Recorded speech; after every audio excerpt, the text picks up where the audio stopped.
Shechem was a city located about 40 miles north of Jerusalem and is now just a large mound next to the town of Balata. This type of mound is known as a tell and is formed by the building and rebuilding of cities over thousands of years.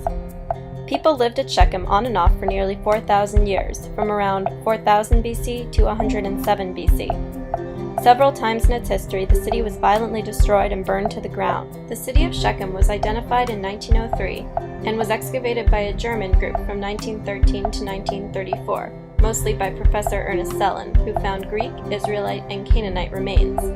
Most of the records from this excavation were destroyed during the bombing of Berlin in World War II. G. Ernest Wright, a biblical archaeologist, began the American excavations at Shechem in 1956 and worked until 1968. This expedition was funded by Drew University and McCormick Theological Seminary and became known as the Joint Expedition to Tel Balata Shechem. Partway through the excavation, Wright took a job at the Harvard Divinity School. At this time, the joint excavation was allowed to keep half the objects found, while the local government kept the other half. Such an agreement would not be made today when all excavated objects stay in the country in which they are discovered. The Drew McCormick share of the artifacts therefore ended up at Drew University, McCormick Theological Seminary, the Semitic Museum at Harvard University, and in Toronto, where a staff member from the dig was working.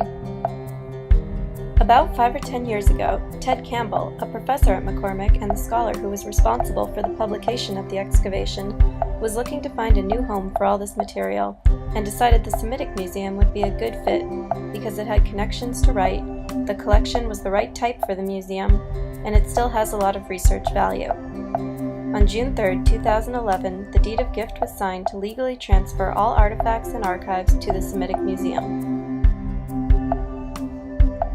Now, we have begun the process to officially integrate the Shechem collection into the museum. We started with a basic inventory of the more high-interest objects, which comprised essentially all objects except for pottery. This inventory allowed us to see that all the objects listed as being in the collection were accounted for. We then created a list of the 2,370 objects we had inventoried. The next step was to give each object a tentative accession number. Many more boxes of pottery remain, which contain thousands of additional pieces to be inventoried and accessioned. In bringing this project to completion, we will move on to physically labeling and photographing the objects, doing so by groups of object types that are most likely to be published.